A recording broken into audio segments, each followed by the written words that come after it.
जय हिंद साथियों, स्वागत है आपका अपने YouTube channel study with master में। तो आज हम लोग पढ़ने वाले हैं मैथ की पहली क्लास, हाई स्कूल की मैथ की पहली क्लास, जिसमें हमें पढ़ना होता है वास्तविक संख्या। तो वास्तविक संख्या पढ़ने से पहले सबसे पहले हम लोग पढ़ लेते हैं आखिर संख्या किसे कहते हैं। हमें वास्तविक संख्या पता करना है तो हमें संख्या पता होना चाहिए ना सबसे पहले। तो सबसे पहले हम लोग पता करते हैं संख्या किसे कहते हैं, संख्या या नंबर्स किसे कहते हैं। ठीक है, संख्या किसे कहते हैं। तो सिंपल सी आपको आपसे कोई पूछ लेता है संख्या किसे कहते हैं, तो आप बता सकते हैं अंक तथा अंकों के समूह को संख्या कहते हैं। क्या बोला हमने? अंक तथा अंकों के समूह को संख्या कहते हैं। अंक तथा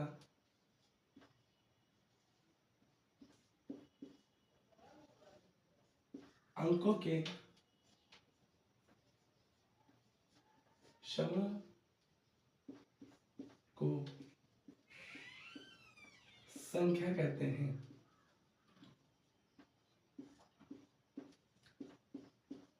अब भाई संख्या किसे कहते हैं? अंक तथा अंकों के समूह को संख्या कहते हैं। तो अगला क्वेश्चन इंसान का रहेगा, अगर आपसे कोई पूछेगा संख्या, संख्या की परिभाषा आप ये बताएंगे, तो अगला क्वेश्चन रहेगा अंक। अगर संख्या अंक तथा अंकों के समूह को कहते हैं तो अंक किसे कहते हैं? फिर अंक कैसे कहते हैं? तो अंक जो गणित भाषा है, गणित लैंग्वेज है, मैथ लैंग्वेज की सबसे छोटी इकाई होती है। अंक क्या होता है? अंक होता है गणित भाषा की, गणित भाषा की सबसे छोटी इकाई, सबसे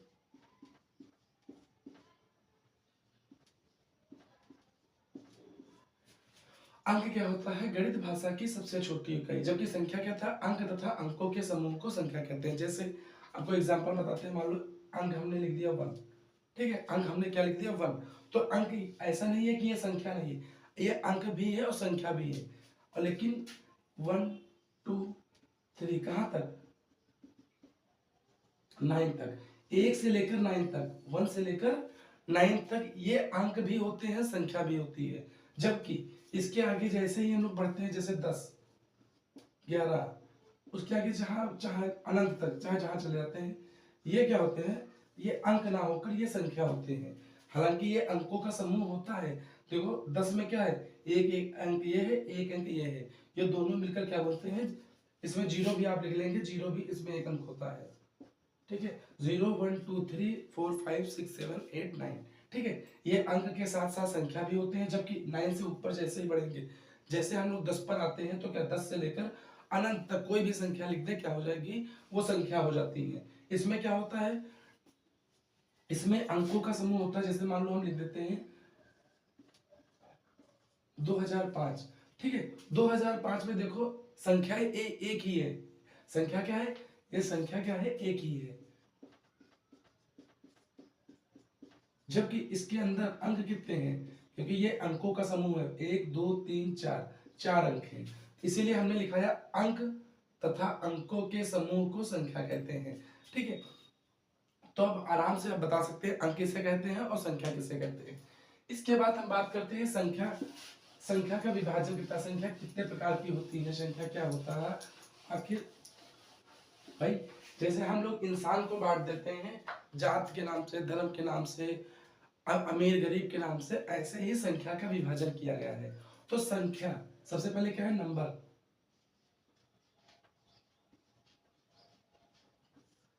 संख्या, जो संख्या की हमने परिभाषा बताई क्या होता है?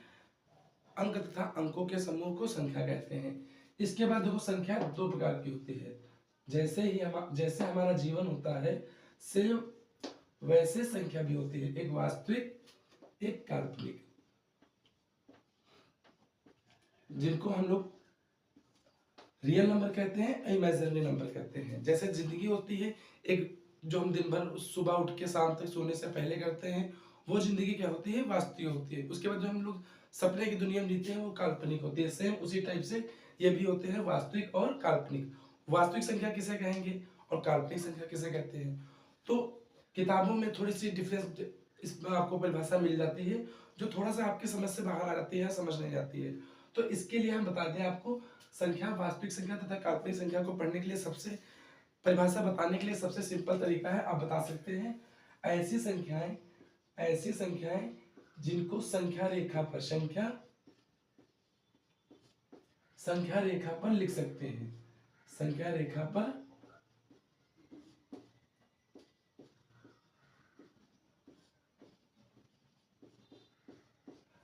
ऐसी संख्या जिनको संख्या रेखा पर लिख सकते हैं क्या कहलाती है, वास्तविक संख्या। जबकि जिनको नहीं लिख सकते हैं वो क्या कहलाती हैं, वो काल्पनिक संख्या कहलाती हैं। अब सवाल आया संख्या रेखा किसे कहते हैं। तो हम लोग ऐसे पढ़ते होंगे एक्स अक्ष वाई अक्ष, ठीक है, ये जीरो है, आपने देखा होगा, ये एक होता है, ये दो होता है, इधर प्लस के होते हैं, इधर -1 -2 -3, और ऐसे ही ऊपर एक होता है, दो होते हैं, तीन होते हैं, इस टाइप से हमारा संख्या रेखा होता है, ठीक है। तो जिन संख्याओं को इस पर लिख सकते हैं, वो सब क्या है, वास्तविक संख्या। बट और जिनको नहीं लिख सकते हैं उनको काल्पनिक संख्या कहते हैं। अब क्वेश्चन आएगा किनको लिख सकते हैं, किसको नहीं लिख सकते हैं, सिंपल सा क्वेश्चन है। तो देखो संख्या रेखा में लिखने को तो हम बहुत सारी संख्या लिख सकते हैं, बट कुछ ही कंडीशन ऐसी है जिनको संख्या रेखा पर नहीं लिख सकते हैं, जैसे अगर सिंपल सा याद रखना, अंडर रूट या वर्ग के अंदर कोई संख्या माइनस में रहती है, माइनस में हम ए लिखे रहते हैं, ए की जगह पर कुछ भी हो सकता है। अगर अंडर रूट के अंदर माइनस में कोई भी संख्या होती है तो उसको संख्या रेखा पर नहीं लिख सकते हैं, ठीक है। इसको संख्या रेखा पर हम लोग इसको नहीं लिख सकते, जैसे हम बोलते हैं -2 -5 -16 -32, ऐसे हम कुछ भी उदाहरण लिख दें, इनको संख्या रेखा पर नहीं लिख सकते हैं, इसलिए इनको कहते हैं काल्पनिक संख्या। इसके अलावा हम कुछ भी बोलते, इसके अलावा हम बोलते जैसे 2 √2 3 -3 0.5 0.333 0.345 डैश डैश डैश अनंत तक। तो ऐसे कोई भी संख्या हो हम संख्या रेखा पर लिख सकते हैं, तो इनको क्या कहेंगे, वास्तविक संख्या। तो हमें देखो एक ही कंडीशन होती है काल्पनिक संख्या की, जो अंडर रूट के अंदर अगर कोई संख्या माइनस में लिखी है तो इसको हम लोग क्या बोलते हैं, काल्पनिक संख्या। इसको हम संख्या रेखा पर प्रदर्शित नहीं कर सकते हैं। तो सिंपल सा हम ये वाला याद कर लेंगे, ये वाला याद कर लेंगे, और ये वाला तो ऑटोमेटिक याद हो जाएगा क्योंकि इनको नहीं लिख सकते। इसके अलावा जो कुछ भी बचा सब तो हम क्या कर सकते हैं, हम संख्या रेखा पर लिख सकते हैं, अर्थात की वास्तविक संख्या इनको कहते हैं, ठीक है। अब आपको यहाँ पर समझ में आ गया होगा, संख्या की परिभाषा हमने बताई। सबसे पहले संख्या की परिभाषा क्या होती है, अंक तथा अंकों के समूह को संख्या कहते हैं। अब अंक किसे कहते हैं, तो गणित भाषा की सबसे छोटी इकाई को अंक कहते हैं। फिर संख्या कितने प्रकार में बांटी गई, दो प्रकार, वास्तविक संख्या और काल्पनिक संख्या। वास्तविक संख्या क्या होती है, वास्तविक संख्या ऐसी संख्या जिनको संख्या रेखा पर लिख सकते हैं, वास्तविक संख्या। जिनको नहीं लिख सकते हैं वो काल्पनिक संख्या। अब देखो बहुत सारे संख्या होगा, वास्तविक संख्या इस पर संख्या रेखा पर लिख सकते हैं, बट एक ही टाइप ऐसा है जिसको नहीं लिख सकते हैं। तो हमें ये याद करने से अच्छा ये वाला याद कर लें। इसके अलावा जो कुछ भी हमसे पूछ लिया जाएगा हम तुरंत बता देंगे वास्तविक संख्या है। जैसे अंडर रूट के अंदर कभी भी माइनस में कोई संख्या बोल दे, हम बोल दें अंडर रूट -6 बोल दें तो क्या हो जाएगा, काल्पनिक संख्या हो जाएगी। अब देखो हम लोग पढ़ते हैं वास्तविक संख्या। वास्तविक संख्या के कितने प्रकार के होंगे, इसका देखो विभाजन कई प्रकार से किया गया। जो वास्तविक संख्या है इनका विभाजन हम लोग बहुत प्रकार से कर देते हैं। जैसे सबसे पहले हम लोग पढ़ते होंगे परिमेय तथा अपरिमेय। परिमेय तथा अपरिमेय, तो परिमेय तथा अपरिमेय संख्या, अब किताबों में परिभाषा भी लिखी रहती है, जिनको P/Q के रूप में लिख सकते हैं, और जिनको नहीं लिख सकते वो अपरिमेय। बट हमें ये नहीं समझ में आता किसको लिख सकते हैं किसको नहीं लिख सकते हैं। जिनको परिमेय संख्या क्योंकि जिनको P/Q के रूप में लिख सकते हैं वो क्या होती है, परिमेय संख्या, और जिनको नहीं लिख सकते हैं वो क्या होती है, अपरिमेय संख्या। लेकिन परिमेय संख्या किसको लिख सकते हैं किसको नहीं लिख सकते हैं, अधिकतर बच्चों में डाउट रहता है। तो सिंपल सा याद रखना है, इसमें भी जैसे हमने काल्पनिक संख्या में बताया था कि अगर अंडर रूट के अंदर कुछ भी माइनस में आ जाए, तो क्या हो जाएगा, काल्पनिक संख्या। इसके अलावा सारी वास्तविक संख्या। ऐसे ही अपरिमेय संख्या दो ही टाइप होते हैं जिनको अपरिमेय संख्या कहते हैं, ठीक है। जिनको p बटे q के रूप में नहीं लिखा जा सकता है, बाकी सारी संख्याओं को p बटे q के रूप में लिखा जा सकता है। तो जिनको नहीं लिखा जा सकता उनको याद कर लें, परिमेय संख्या ऑटोमेटिक याद हो जाएंगी।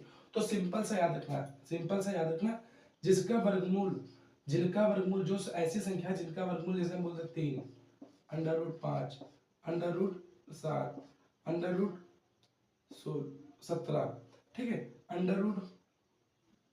मान लो लिख देते हैं 24, ठीक है, √24। तो इन सब का हम लोग क्या करें, अगर वर्गमूल निकालेंगे तो दशमलव में आएगा, हमको पता है। देखो इनका सबका वर्गमूल निकालेंगे तो दशमलव में आएगा।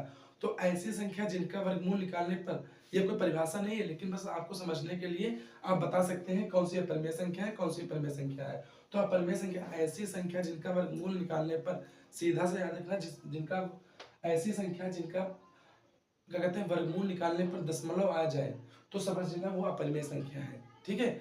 इसके अलावा दूसरी संख्या ऐसे तुमको डायरेक्ट मिल जाएंगी 2.3, ठीक है। और दूसरा टाइप क्या होगा, ऐसी संख्या जिनका दशमलव हटाने, मान लो हम ये लिख देते हैं 0.5, तो आपको पता होगा अगर दशमलव हटेगा तो यहाँ पर 10 लिखा जाएगा, ठीक है। तो इसमें बताइए, ऐसे ही इसमें क्या आप बता सकते हैं कितने जीरो लिखे जाएंगे, क्योंकि ये तो संख्या अनंत तक जा रही है और रिपीटेड भी नहीं है, ठीक है। तो क्या हो जाएगा, ऐसी संख्या जिन पे हमें दशमलव हटाने पर यह ना पता चले कि कितने जीरो लगाने हैं, ऐसी संख्याएं जिनका दशमलव हटाने पर ये दशमलव है, दशमलव हटाने पर ये ना पता चले कि नीचे हम कितने जीरो लिखेंगे, तो ऐसी ये दोनों संख्या क्या हो जाएंगी, अपरिमेय संख्या। ये दोनों संख्या क्या हो जाएंगी, अपरिमेय संख्या। इसके अलावा हम कुछ भी बोल दें आपसे, जैसे 2 मान लो बोलते हैं 2, ठीक है, 2 √16, 0.4 -2 +2, ठीक है। ऐसे कोई भी संख्या हम बोल देते हैं 2.3 -0.23, ये सारी क्या हो जाएगी, देखो 0.3 -0.34 है, ठीक है। तो हमें इसमें ये पता है कि 0.34 माइनस में है, लेकिन जिसे दशमलव हटाएंगे तो क्या हो जाएगा, नीचे 2 जीरो लगाने पड़ेंगे हमको। तो इसमें क्या है, हमें दशमलव हटाने पर जीरो पता चलेंगे, जबकि इसमें हमें दशमलव हटाने पर जीरो नहीं पता चलेंगे। तो हम केवल यही 2 टाइप हैं, तो इनको याद कर लेंगे कि अपरिमेय संख्या किसको नहीं लिख सकते हैं, ऐसी संख्या है जिनका वर्गमूल हमें नहीं पता। जैसे 4 का वर्गमूल पूछे तो हमें पता है 2, 16 का पूछे 4, ठीक है, 64 का पूछ ले 8, बट हम √3 का पूछ रहे हैं, किसी को नहीं पता होगा, मतलब याद नहीं होगा, याद भी होगा तो 1.732 ऐसे चलता चला जाएगा। तो जिसका क्या कहते हैं, जिसका वर्गमूल दशमलव में आ जाए, याद रखना सिंपल से आंख बंद करके क्या लगा देना, अपरिमेय संख्या। इसके बाद मान लो ऐसे दे दिया जाए आपको, तो आपको ये नहीं पता होगा कि दशमलव हटाएंगे, अगर दशमलव हटाएंगे तो यहाँ पर कितने जीरो लिखे जाएंगे, ये हमें नहीं पता है। तो ऐसी दोनों संख्या क्या होती हैं, अपरिमेय संख्या होती है। इसके अलावा जितनी भी संख्या होंगी इसे क्या बोलते हैं, परिमेय संख्या, ठीक है। तो ये तो रहा हमारा एक विभाजन। इसके बाद इसी का हम दूसरा विभाजन कर लेते हैं, जिसे बोलते हैं धनात्मक संख्या, ऋणात्मक संख्या। ये हालांकि ये आपको पता भी होगा, लेकिन आपको बताया दे रहे हैं, धनात्मक संख्या,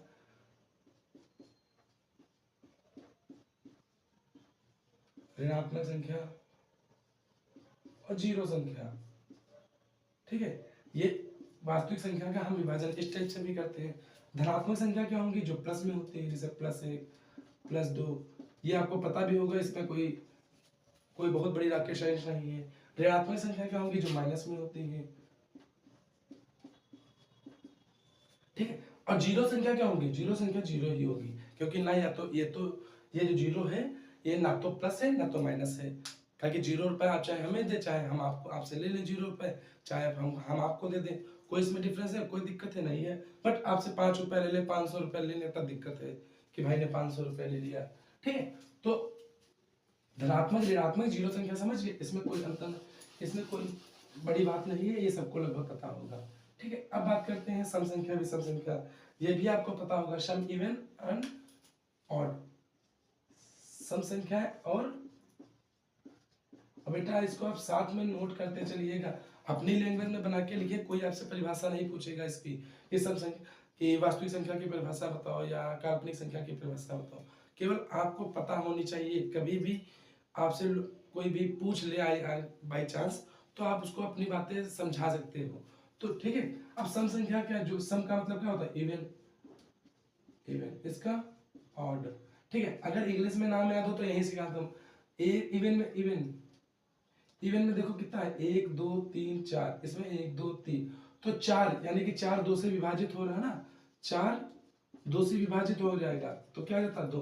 तो जो संख्या 2 से विभाजित हो जाए, जो संख्या 2 से विभाजित हो जाए वो सम कहते हैं या इवन कहते हैं, और जो 2 से ना विभाजित हो वो क्या कहती हैं, वो उनको ऑड, उनको विषम संख्या और संख्या बोलते हैं, जैसे 23।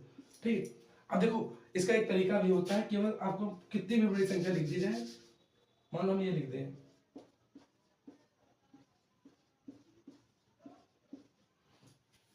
अब हम आपसे पूछ लें कि ये सम संख्या है या विषम संख्या, तो अब हम आपको ऐसा नहीं है कि यहाँ से विभाजन करना स्टार्ट कर दे, भाग करना स्टार्ट कर दिया दूसरे लास्ट में बचा के, केवल हम लास्ट अंक देख लेंगे, लास्ट वाला, लास्ट में क्या है 3, 3 2 से कटेगा नहीं कटेगा, अर्थात ये संख्या, ये कैसी संख्या है, विषम संख्या है। अगर यहाँ यहीं पर हमारा लिखा था 4, तो ये देखो 4 लास्ट अंक क्या हो जाता है, 4 4 कट जाएगा ना, तो ये सब संख्या हो जाती है। ठीक है, अब इसके बाद बात करते हैं हम लोग, देखो सम संख्या विषम संख्या हमने पढ़ ली, फिर हमने परिमेय अपरिमेय पढ़ लिया। ठीक है, अब इसमें एक सबसे बढ़िया पार्ट आता है अभाज्य संख्या। अभाज्य संख्या है,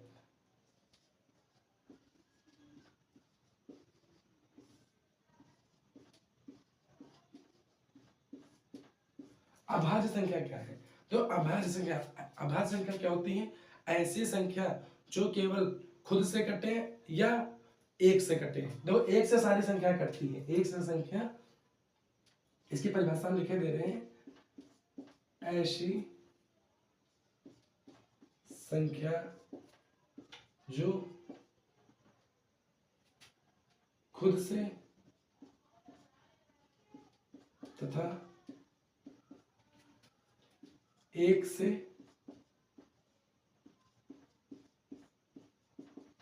कटती हैं,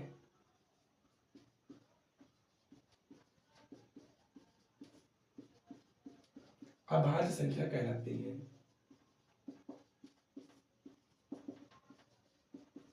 और एक चीज याद रखना, और इनके केवल 2 गुणनखंड होते हैं, केवल